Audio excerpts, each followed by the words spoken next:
स्वागत है आपका डेली 24 भारत में। मैं हूं आपके साथ अनुप्रिया मिश्रा। आइए रुक करते हैं मध्य प्रदेश छत्तीसगढ़ की बड़ी खबरों का।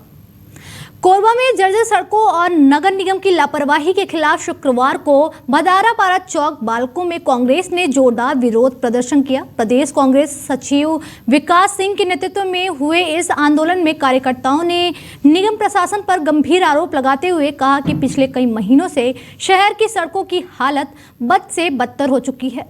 गड्ढे में तब्दील सड़कें न सिर्फ राहगीरों के लिए परेशानी का सबब बनी हैं, बल्कि आए दिन दुर्घटनाओं को भी दावत दे रही है। विकास सिंह ने बताया कि युवा कांग्रेस ने इस माह शहर के 5 प्रमुख स्थानों गौ माता चौक, बलीखार, सिद्धि चौक, दादर खुर्द और अब भादरापारा चौक पर प्रदर्शन किए, मगर इसके बावजूद नगर निगम की ओर से कोई ठोस कार्रवाई नहीं की गई।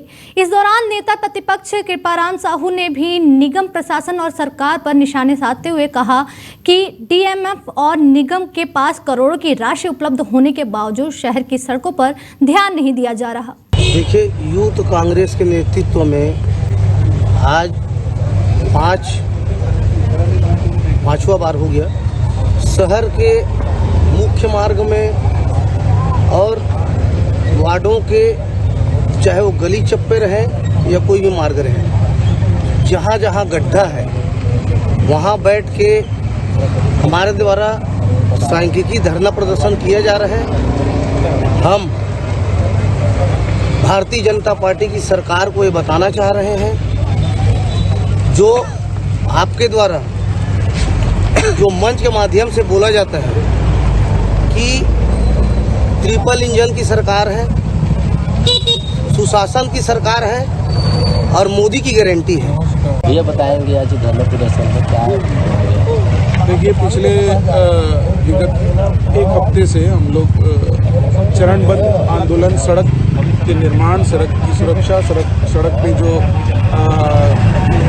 नगर निगम को सड़क का काम करना था उस पर पूरी तरह से फेल दिखती है।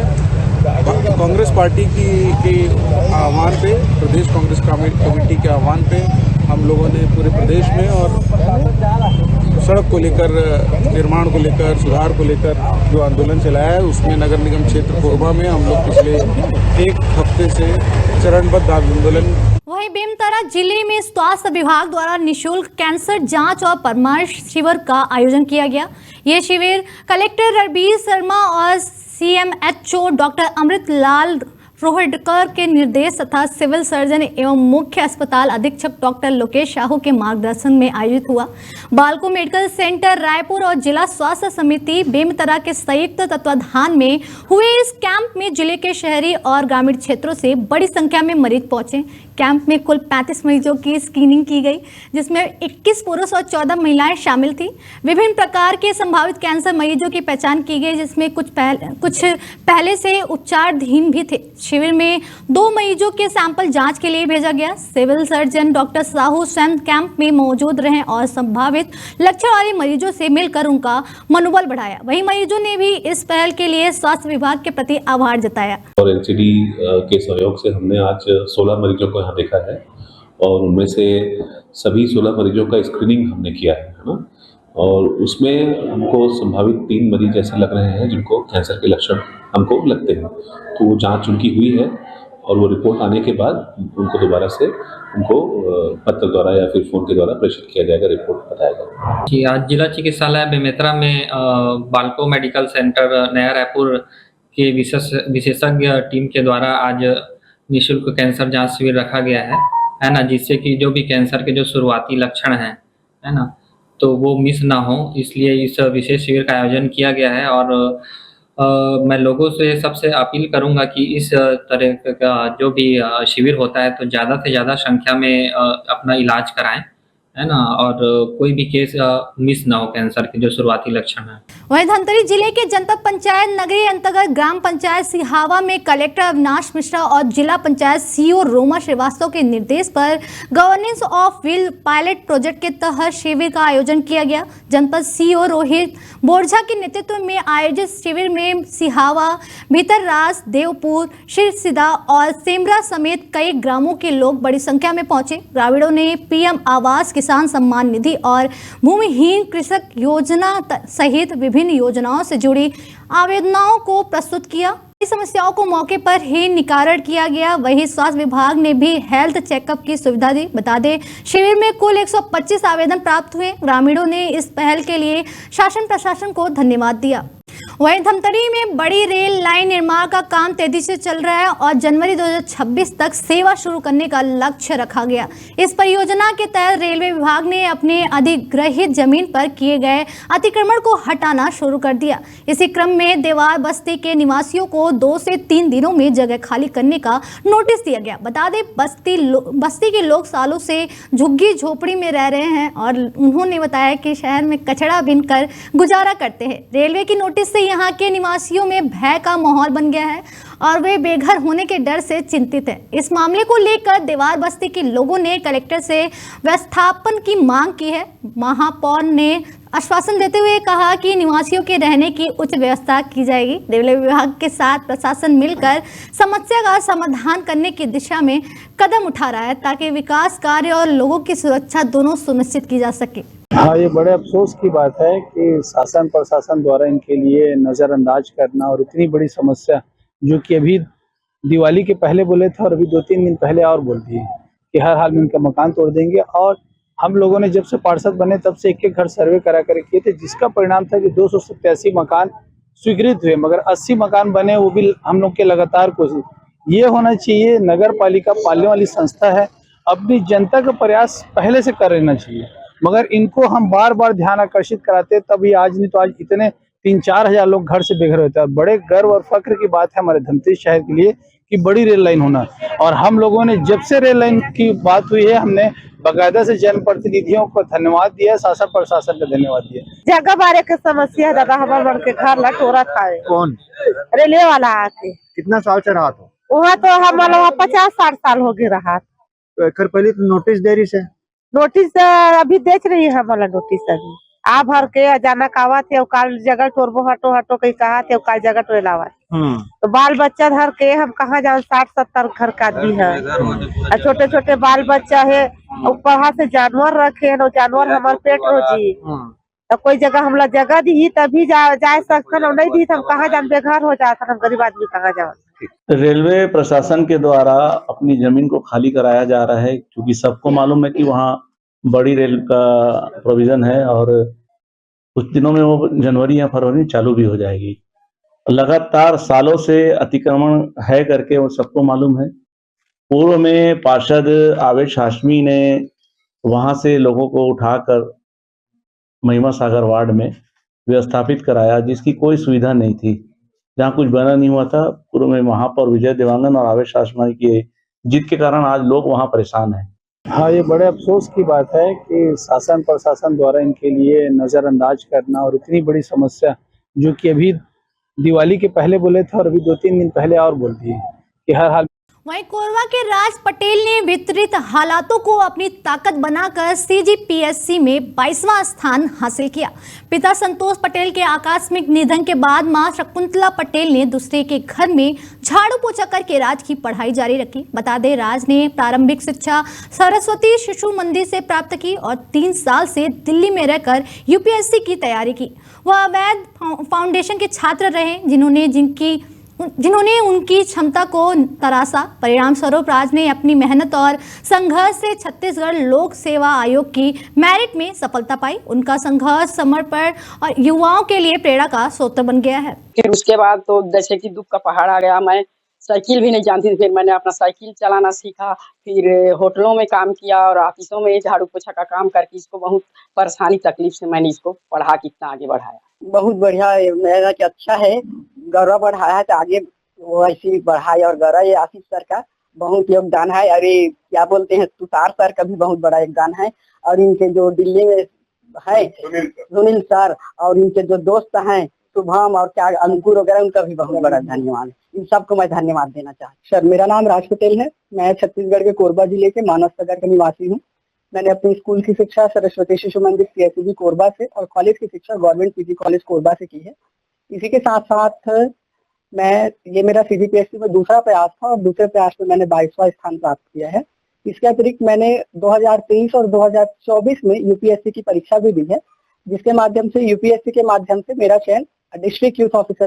वही बड़ी खबर आ रही छत्तीसगढ़ से, जहां छत्तीसगढ़ के कोरबा के न्यायिक दंडाधिकारी प्रथम वर्ग ने बाल्को प्रबंधन के प्रतिनिधि प्रतीक जैन के खिलाफ फर्जी दस्तावेज प्रस्तुत करने के प्रकरण में गिरफ्तारी वारंट जारी कर दिया है। बता दें, नियत तिथि पर न्यायालय में अनुपस्थिति के कारण उन्हें उपस्थित कराने के लिए यह कदम उठाया गया। वहीं मध्य प्रदेश के बैतूल पुलिस को साइबर ठगी के मामले में बड़ी सफलता मिली। पुलिस ने लगभग 10 करोड़ रुपए की ठगी का खुलासा करते हुए 3 आरोपियों को गिरफ्तार किया।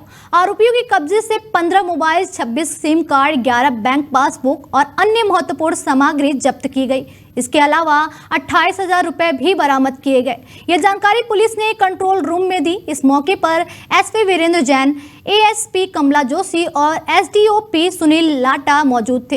एसपी वीरेंद्र जैन ने बताया कि बैतूल में मजदूरी करने वाले विश्राम इन वे निवासी खेड़ी सावलीगढ़ के कलेक्टर और एसपी कार्यालय में लिखित शिकायत दी। उन्होंने बताया कि उनके जन धन खाते में जून 2025 में अब तक लगभग 1.5 करोड़ रुपए के संदिग्ध लेन देन हुए, जिनकी उन्हें कोई जानकारी नहीं थी। जब वह बैंक में केवाईसी करवाने गए तभी उन्हें भारी भरकम ट्रांजैक्शन का पता चला। शिकायत की गंभीरता को देखते हुए साइबर सेल बैतूल ने तत्काल जांच शुरू की। प्रारंभिक जांच में खुलासा हुआ कि मृतक व्यक्ति के खाते भी दुरुपयोग किया गया है।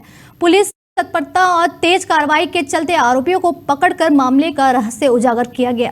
जो मास्टरमाइंड ने अंकित, जो इंदौर का रहने वाला है, उसको गिरफ्तार किया है। अंकित के लिए जो मेनली काम करता था नरेंद्र, उसको भी गिरफ्तार किया, जो एटीएम में जाके पैसे निकालता था। और जो अंकित के लिए यहाँ खेड़ी जो अपना बैतूल का है, जहाँ जिसने 7 खाते प्रोवाइड कराए थे पिछले 5 महीने में, तो उसको भी गिरफ्तार किया। 3 लोगों को गिरफ्तार किया है। इसमें जो 7 जो खाता धारक हैं जिनके साथ धोखाधड़ी हमारे हुई है, उसमें नर्मदा इवने का बेंगलोर में खाता ब्लॉक किया गया। करीब 1 महीने पहले खेड़ी गांव का एक आदिवासी व्यक्ति, मजदूर करने वाला विश्राम इवने, ये हमारे ऑफिस में आया था और इसने बोला था कि हमारे जो अकाउंट में से पिछले 4-5 महीने में 2 करोड़ रुपए का ट्रांजैक्शन हुआ है और जिसकी मुझे जानकारी नहीं है। और बहुत घबराया हुआ था और उसकी इस जानकारी पर से पुलिस ने पूरा जांच की। जांच में जो तथ्य आए हैं वो ये तथ्य आए हैं कि जो एक आरोपी है राजा चौहान, जो कि खेड़ी का रहने वाला है, वो गरीब आदिवासियों के मजदूरों के खाते लेता था और धोखे में बैंक में चूंकि वो काम करता था तो बैंक से उसका मोबाइल नंबर भी चेंज कर लेता था, एटीएम भी ले लेता था। ये लगातार साइबर अवेयरनेस के लिए कैंपेन चलाए जा रहे हैं और केंद्रीय सरकार और स्टेट गवर्नमेंट, सभी पुलिस, सारे प्रदेश की, देश की पुलिस इस बात के अवेयरनेस कैंपेन चला रही है, क्योंकि ये पूरा काफ़ी बड़ा लेवल का एक अपराध है और जिसका देशव्यापी एक नेटवर्क है। और इसके पीड़ित चूँकि ऑनलाइन है तो पूरे देश में इसके पीड़ित हैं और इसका ग्रोह भी पूरा चूँकि ऑनलाइन है तो कहीं से भी ऑपरेट हो जाता है। तो जो मास्टरमाइंड ने अंकित, जो इंदौर का रहने वाला है, उसको गिरफ्तार किया। वहीं भोपाल के थाना तलैया क्षेत्र के गिन्नौरी स्कूल के सामने आबकारी विभाग ने छापेमारी कर राहुल यादव और अंकित यादव के घर से 80 से 90 पेटी अंग्रेजी शराब जब्त की। वही कार्रवाई के दौरान आरोपी ने टीम पर पालतू कुत्ता छोड़ा। बता दें, यह कार्रवाई मुखबिर सूचना के आधार पर की गई क्योंकि दोनों लंबे समय से अवैध शराब बेच रहे थे।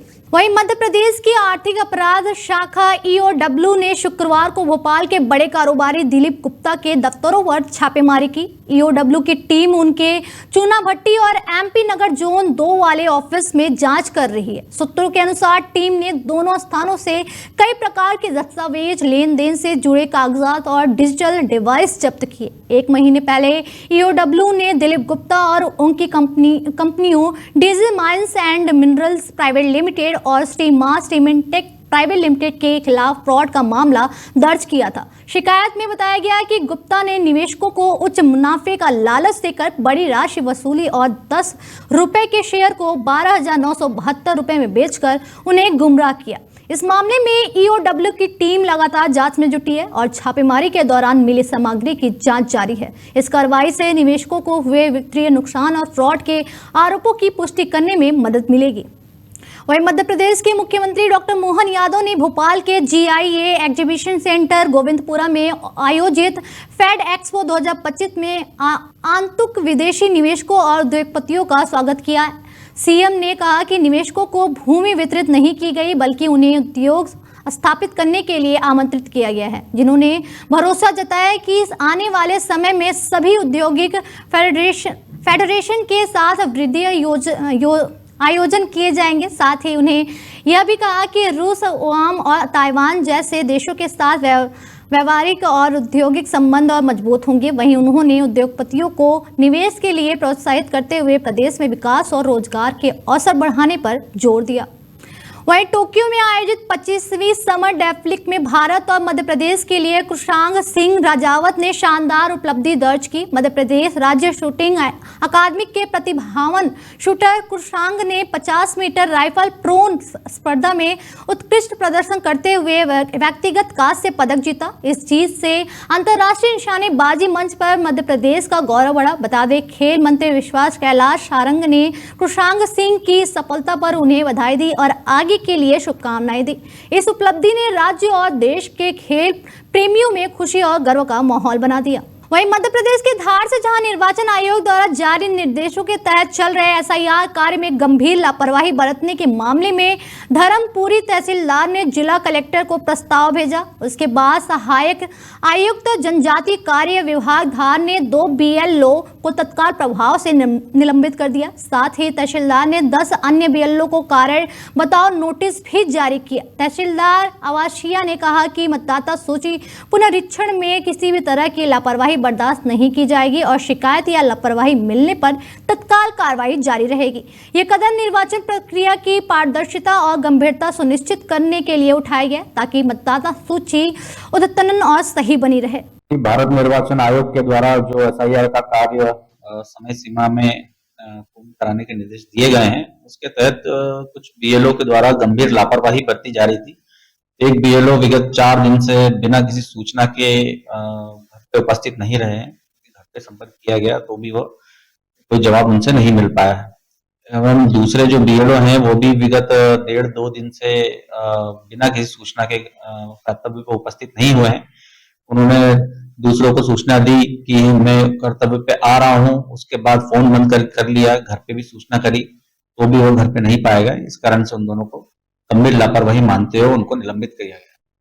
भारत निर्वाचन आयोग के द्वारा जो SIR का कार्य समय सीमा में पूर्ण कराने के निर्देश दिए गए हैं। वहीं अगली खबर मध्य प्रदेश के हटा से है, जहां भामांतर योजना में किसानों को हो रही परेशानियों के चलते शुक्रवार शाम कृषि उपज मंडी हटा में हड़कंप मच गया। किसानों का सब्र का बांध टूटता दिखाई दिया और उन्होंने हटा बटियागढ़ रोड पर जाम लगा दिया। बता दें, किसानों ने किसान यूनियन जिंदाबाद के नारे लगाते हुए अपनी मांगों को रखा। उनका आरोप था कि शाम 4 बजे तक डाक नीलामी चालू नहीं हुई, जबकि वे 2 दिन से मंडी में सोयाबीन लेकर आए थे। मीडिया रिपोर्ट्स के अनुसार हटा मंडी में क्षमता से अधिक सोयाबीन खरीदी गई थी और कंप्यूटर व वेयर हाउस में आंकड़े असंगत पाए गए। शिकायत के बाद सागर से संयुक्त संचालक रोहिणी प्रसाद चक्रवर्ती निरीक्षण के लिए पहुंचे। साथ में जय मां चंडी फर्म, अग्रवाल ट्रेडिंग और बीथल ट्रेडिंग कंपनी भी मौजूद थी। जाम के आधे घंटे बाद तहसीलदार आलोक जैन पहुंचे और किसानों को समझाइश दी, लेकिन वे नहीं माने। इसके बाद संयुक्त संचालक ने किसानों से वार्ता कर करीब आधा घंटे बाद जाम खुलवाया और डाक नीलामी शुरू करवाई। किसानों का आरोप था कि कुछ के 10 दिन पुराने भुगतान भी नहीं हुए, जबकि 24 घंटे में भुगतान होना था। संयुक्त संचालक ने बताया कि मामले की जांच, निरीक्षण और पंचनामा कार्रवाई जारी है। इस दौरान थाना प्रभारी सुधीर कुमार बेगी और मंडी अधिकारी भी मौजूद रहे। जाम को खुलवा दिया गया है, 8 घंटे जाम लगा रहा, खुलवा दिया गया है और उसका कारण ये रहा है कि एक टीम भोपाल से आई थी और कुछ व्यापारियों के बारे में शिकायत प्राप्त हुई थी कि कुछ इलीगल काम व्यापारी लोग कर रहे हैं। तो इस संदर्भ में वो जांच करने यहाँ आए थे।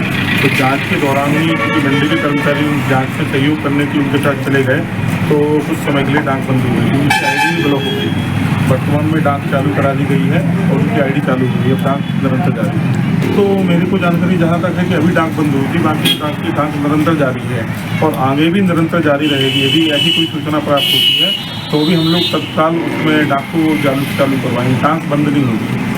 वहीं मध्य प्रदेश की मोहन सरकार ने कांग्रेस को नया मुद्दा दे दिया। मामला सिंगरौली जिले के धिरौली मोल माइंस से जुड़ा है, जहां बासी बेरहदा से लगातार जंगलों की कटाई की जा रही है। पुलिस बल की मौजूदगी में कटाई जारी है, जिससे आदिवासी समाज में आक्रोश बढ़ गया है। आदिवासियों का आरोप है कि बड़े उद्योगपतियों को उनकी जमीन दी जा रही है, जिससे जल, जंगल और जमीन खतरे में है। स्थानीय लोग अब सड़कों पर उतरने को मजबूर हैं। आदिवासी नेताओं ने सरकार और प्रशासन से तुरंत हस्तक्षेप कर जंगलों और भूमि की सुरक्षा की मांग की है। जंगल को कटने से हम लोग रोक लगाए हैं, जबरदस्त दबाव बनाए हैं इसमें, कटने देंगे नहीं, क्योंकि 10-10 पीढ़ी से हम लोग गुजरते आ रहे हैं इसमें। भाई पूर्वज आदेश नहीं दे रहा है हम लोगों को कि इसको कटाई करवाओ, कंपनी के लोग। अडानी से तुम्हारा कोई संबंध रिश्ता है नहीं इसमें, रिश्तेदार है वो आदिवासी है, आधा हक उसका भी है इसमें। प्रॉपर्टी मूल निवासी हम लोग हैं यहाँ के, तो निजी अनुभव बता रहा है, संविधान के तौर पे बात कर रहा हूँ मैं, ये आदिवासी मूल निवासी है। मुझे तो कुछ मालूम नहीं था पहले कि मैं आदिवासी हूँ तो मेरा हक अधिकार क्या चीज़ है, पर संविधान कुछ थोड़ी देर दोस्तों सर लोग और आए, उन्हीं के आधार से कुछ पढ़ने लिखने को हल्का फुल्का मिला हम लोगों को। हौसला बुलंद किए, फिर इसको आजमा के देखना चालू किए कि ताकत इसके अंदर है क्या। इसमें पहले मैं बिल्कुल ये स्पष्ट करना चाहूँगा कि वन विभाग द्वारा जितनी अनुमतियाँ प्राप्त की जानी चाहिए वो सारी अनुमतियाँ जो है वो प्राप्त की जा चुकी हैं। पहले भी इसमें कटाई हुई थी और कुछ पेड़ काटे गए थे, और अभी वर्तमान में लगभग 72 हेक्टेयर में तकरीबन 33,000 पेड़ों की जो है कटाई वो प्रचलन में है। पहला पॉइंट ये है कि वो जो गांव है उस गांव में कोई बस्ती नहीं है। बासी बिरदा जो है उस गांव के उस जंगल के बाहर आगे जाकर के वो बस्ती है, और बिल्कुल बासी बिरदा के लोगों से लगातार इसको लेकर के संवाद हमारे लेवल पे भी किया गया है, और जितनी भी हमारी मीटिंग्स हुई हैं सभी में बासी बिरदा के लोगों ने भी सपोर्ट किया है कि हम आपके जो आगे कार्य हो रहा है उसको सपोर्ट करना चाहेंगे, और बस जो भी उनकी मांगे हैं उसको लेकर के पैरेलली हमारी टीम जो है वो उनसे लगातार जो है बैठकें कर रही है। बड़ी बड़ी कंपनियों ने अब तक जंगल और जमीन पर कब्जा कर लिया। यही कारण है कि आदिवासी अब अपने अस्तित्व की लड़ाई लड़ने को मजबूर हो चुका है। आदिवासी समाज जंगल पर निर्भर रहते हैं, जंगल से ही अपना जीवन यापन करते हैं, जिसके बाद पुरखे भी इन्हीं जंगलों पर निर्भर रहे हैं, उसी तरह ये भी इन्हीं जंगलों पर निर्भर हैं। लेकिन अब बड़ी बड़ी कंपनियों ने जंगल पर कब्जा कर लिया। यही कारण है कि उन्हें जंगल छोड़कर अब सड़कों पर उतरना पड़ रहा। जंगलों की कटाई को लेकर आदिवासी समाज के लोगों का अनोखा प्रदर्शन कलेक्ट्रेट में देखने को मिला। आदिवासी समाज के लोगों ने आदिवासी लोक नृत्य के जरिए अपना विरोध प्रदर्शन किया। कंपनियों के शुरू होने से पहले ही जब भाजपा सरकार ने सैकड़ों पुलिस बल को जंगलों में तैनात कर दिया, पुलिस की मौजूदगी में जंगलों की अंधाधुंध कटाई की जा रही है, तो आप सोच सकते हैं कि इतना ही नहीं, आदिवासियों को पुलिस ने नजरबंद कर रखा है ताकि जंगल की कटाई का विरोध न कर सके। यह मामला केवल पेड़ों का नहीं बल्कि आदिवासी अधिकारों, प्राकृतिक संसाधनों की सुरक्षा और मानवीय संवेदनाओं का प्रश्न है। मध्य प्रदेश में विकास का अर्थ अब केवल जंगल उजाड़ना और आदिवासी समुदाय को बेघर करना रह गया है। 21वीं सदी में भी आदिवासियों को जंगल, जल और जमीन के लिए लड़ना पड़ा। जहां जनता से जमीन छीनी जा रही, इन क्षेत्रों में ऐसा कानून लागू होते हैं जहां ग्राम सभा के अधिकारियों को संवैधानिक सुरक्षा देता है, उसके बावजूद खनन शुरू किया गया, जंगल काटे जा रहे हैं और R&R कॉलोनी के लिए सैकड़ों हेक्टेयर भूमि का अधिग्रहण किया जा रहा है और बड़ी बड़ी कंपनियों के उद्योगपतियों को जंगल सौंप दिए जा रहे हैं। फिलहाल इस बुलेटिन में हमारे साथ इतना ही। दीजिए इजाजत। नमस्कार।